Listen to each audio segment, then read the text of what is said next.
lingwa po ito ay bawat isa inaaniyahan na kung meron man silang mga pasanin o kailangan ng pasasalamat. Kaya inaaniya ko na bakit noon lumako sa presensya ng Panginoon na siya nang makingin sa ating mga panalangin. Opo, Panginoon Banal, Ama namin na sa langit, naghahanap po kami ng kabutihan at kaayusan. Naghahanap po kami ng pagpapalakas sa aming buhay. At wala po kami namang pupuntahan liban sa iyo. Dahil ito po ang Ama namin. Narito po ang mga Panginoong Banal, ang laman ng kanilang puso ay magpasalamat. Ang laman ng kanilang puso ay kilalanin ka.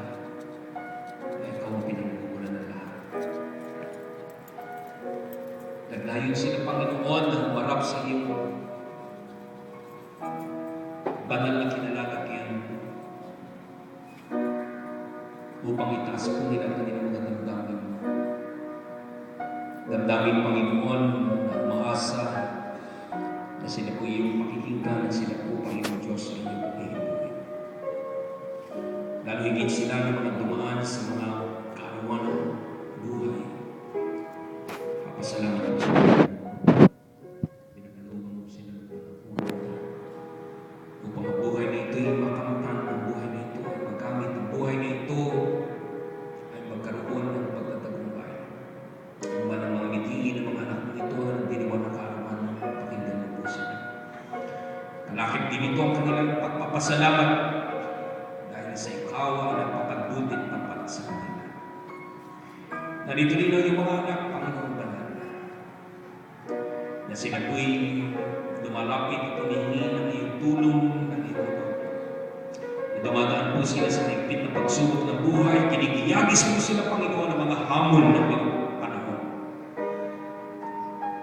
At nalalaman nila, Panginoon, na ang kanilang lakas, ang kanilang pong kakayanan ay magbumula sa iyo. Na kahit anuman, Panginoon, ang bagyong darating, nalalaman po nila sa pamamagitan ng kanilang pagtitiwala at pananampalataya na kaya po nilang magtagumpay. Ito, Panginoon, ang ilagay mo sa kanilang puso po ngayon. Ito po ang ibigay mo sa kanilang katatagan, sa kanilang paglapit, aming Diyos na banal, na sila magiging malakas kagaya ng agila. Sila magiging makaya, Panginoon Diyos, harapin ang lahat ito. Anuman ito, sa pamilya, sa trabaho, sa komunidad na kanilang ginagalawan, sa loob ng tahanan, anuman, Panginoon, ang sitwasyon. Nalalaman po namin na hindi mo pababayaan, iiwan mo ang iyong anak. Turuan mo kami magtiwalang palagi.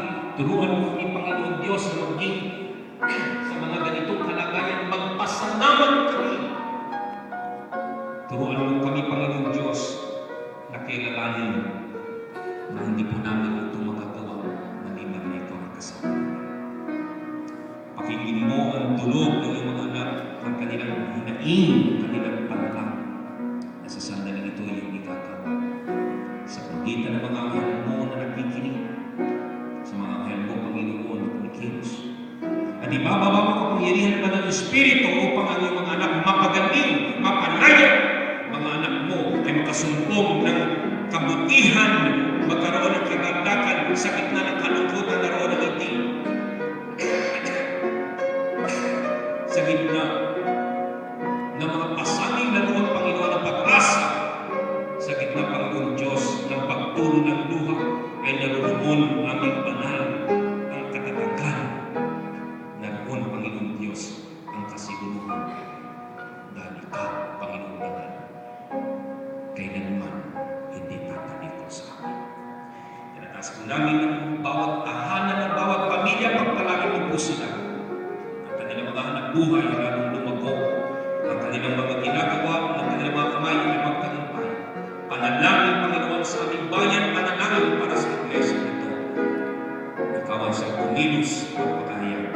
Nagalapang ito'y dalangin namin at piling sa matamis na pangalan ni Jesus, aming Panginoon at tagapagligtas. Amen. Tumayo po kayo, gamitin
ng Banal na Espiritu, manahan sa inyo mula ngayon hanggang wakas.